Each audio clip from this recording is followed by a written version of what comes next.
To a topic about Tudor BB58. Similar design and dimensions like Rolex with a better in-house movement. Your opinion about the Tudor BB58.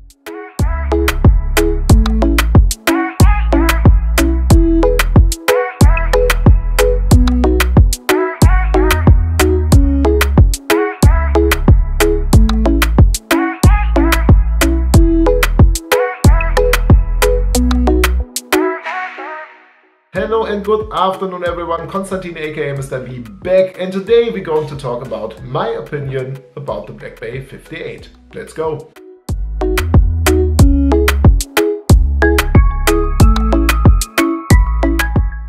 I owned a Rolex 14060M. I got this watch couple of years in my collection. I don't own though a Tudor BB58. Could hold one in my hands recently, so I think I can give a very good impression about how it feels, how it looks like, and as well tell you my personal opinion about this watch. So let's change the perspective and get into the details.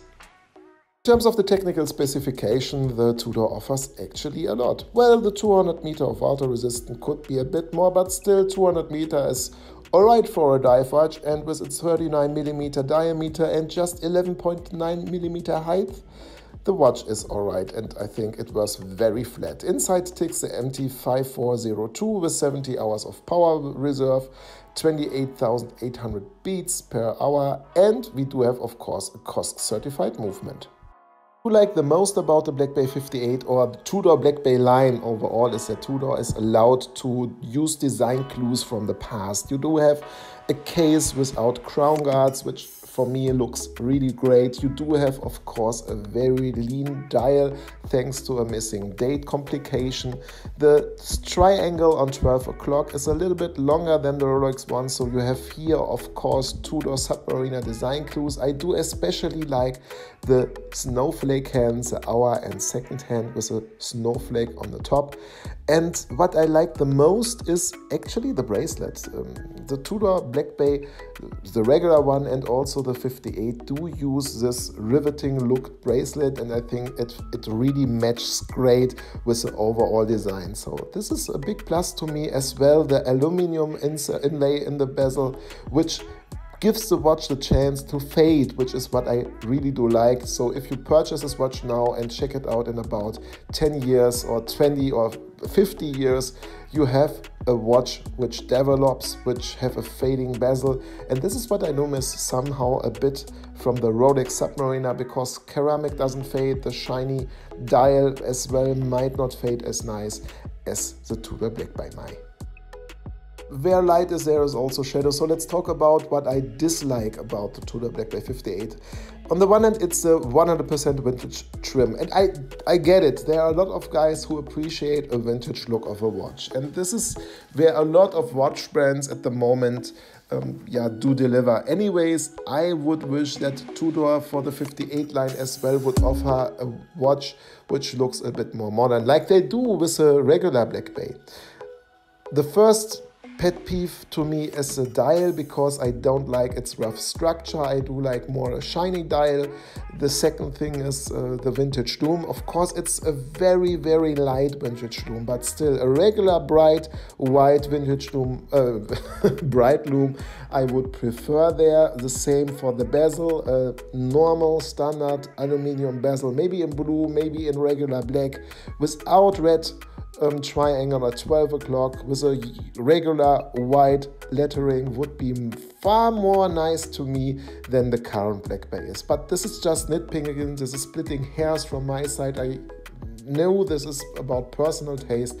I myself just would wish that they offer a watch with a bit more shiny dial, with a bit less rougher structure of the dial, and regular lume, regular white gold hands and indices, and a regular white marking on the bezel. So let's come to the conclusion about the Tudor. To me, it is a beautiful watch. It's very well made and I do like it a lot. And how could I compare it with a 14060M? Well, in terms of the technical specifications, they are very similar. In terms of the dimension, you've got 39mm, the Tudor versus 40mm of the 14060M.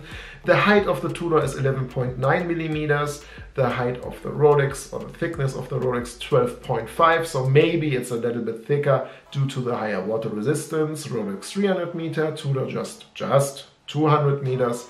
But in terms of the movement, you've got 70 hours of power reserve with a Tudor, 48 with a Rolex. You've got 28,800 beats per hour for both of them, and a COSC certification.